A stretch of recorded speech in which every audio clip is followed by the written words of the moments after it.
mixed signals on his threats to take over Greenland ahead of meetings with European allies in Davos later this week. After inflammatory messages posted online overnight and this morning, President Trump, while speaking to reporters at the White House this afternoon, seemed to signal a deal could be reached. Meanwhile, European leaders already gathering at the World Economic Forum are forcefully pushing back against the president's new tariff threats and his insistence that U.S. control of Greenland is a national security imperative. The president departs tonight for Switzerland and some high-stakes meetings at an uncertain moment for the transatlantic alliance. In Zurich, Switzerland, protesters set the U.S. flag ablaze before President Trump arrives in Davos for the World Economic Forum, where leaders of American allies today pushed back on Trump's new tariff threats if Europe refuses to back his Greenland takeover. From Canada, we stand firmly with Greenland and Denmark and fully support their unique right to determine Greenland's future. To the European Union. First principle: full solidarity with Greenland and the Kingdom of Denmark. The sovereignty and integrity of the territory is non-negotiable. French President Emmanuel Macron confirmed French troops would be sent to Greenland and warned against giving in to Trump. We must not give in to the law of the strongest or to intimidation tactics. We must move forward. We must not yield to the dictates of the strongest. We must defend our interests, but also our principles. And Greenland's Prime Minister Jens Frederik Nielsen worried about the impact of U.S. military action. This leader from the other side has made it very clear that it is not ruled out, and therefore we must of course be prepared for everything. But we must emphasize that Greenland is part of the Western Alliance, NATO, and if there is further escalation, it will also have consequences for the entire outside world. He believes that Greenland is essential. Already in Davos, U.S. Treasury Secretary Scott Bessent urged European leaders to, quote, have an open mind. I tell everyone, sit back, take a deep breath, do not retaliate, do not retaliate. The president will be here tomorrow, and he will get his message across. But a slew of overnight messages from Trump shared on Truth Social have already set the tone for his visit. Posting just after midnight, Greenland is imperative for national and world security. There can be no going back. At 1:38 a.m., Denmark and its European allies have to do the right thing. And today, if I didn't come along, there would be no NATO right now. Trump also posted screenshots of private signal messages from French President Macron and NATO Secretary General Mark Rutte. And this AI-generated image of himself and world leaders in the White House with a map showing the U.S. flag covering not just Greenland, but Venezuela and Canada as well. These are accomplishments.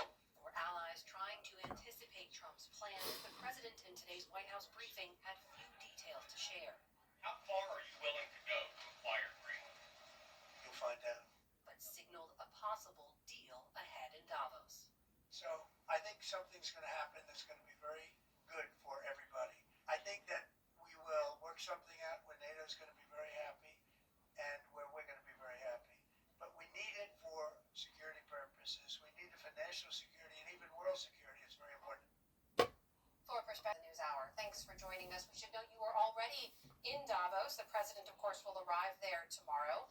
Tell us about what it's like there on the ground, and do you believe that President Trump and European leaders can have productive dialogue on the issue of Greenland? Well, it's made it Davos more febrile than usual. It's always a febrile week, a lot going on, a lot of competing debates.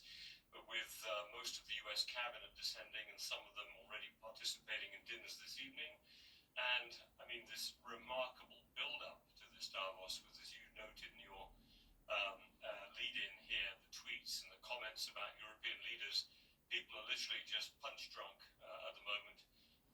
I think they're punch drunk, but to your second part of your question, there is a sort of, we've got our backs to the wall and we're not going any further type of feeling to the European leaders that I saw speaking today and that you reported on as well.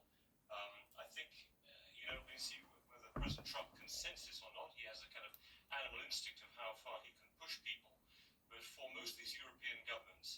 the idea of compromising on Greenland's sovereignty and the sovereignty of the Greenlandic people in return for a sort of 19th, early 20th century return to great power hemispheric politics is non-negotiable. So there might be a deal out there, but Donald Trump would have to climb back somewhat from where he's gone to. So what do you see happening from here? I mean, we saw President Trump threatening new tariffs, right, if Greenland, or rather if European allies stand in the way of him acquiring Greenland. We are now seeing some European leaders say they could retaliate as well. Are European leaders aligned on that approach? I think there's a great nervousness about retaliating with trade measures. Treasury Secretary Scott Bessent kind of warned European leaders today here in Davos, don't do it. It was a slightly plaintive cry, please don't do it. He'll be here soon, you can talk to him, he's got a plan. So I think instinctively there's a desire not to do it. When the reciprocal trade battle came to a head in July of last year, a deal was done with the United States, which basically gave European nations a 15% tariff rate, which was amongst the best globally. And Europe, in return, offered to take some zero tariff rates for some American products. We didn't match them at all. The view being we need America at our side for the war in Ukraine, still to this point. There's nothing to be gained by escalating with Trump. So where we're at right now is I think they may decide to push off approving the deal. The Europeans have not yet ratified the deal. The European Parliament, the EU's Parliament, has to do that to come into law. They have not yet done it, despite it being sort of agreed back in July last year. So I suspect what they'll do is not approve it while Greenland remains in doubt, but at the same time not have retaliatory tariffs that they were planning last year. They're going to try and find a holding pattern and wait and see, as Scott Bessent recommended, what President Trump is going to bring to Davos. So, Robin, you've got sort of a rising U.S. threat of military action in Greenland. You've got rising tensions over potential trade war with EU allies here. What does all this mean for the NATO alliance? I mean, can NATO excommunicate one of its members? Well, can it? Actually, I don't even know the legal answer to that. I know there is a legal answer to it, but I think the idea of excommunicating the top leader, I don't want to take the religious analogy too far, but like the disciples excommunicating Jesus, I mean, would be a hell of a step. So no, I mean, that isn't going to happen. I think European leaders are trying to look to the long term.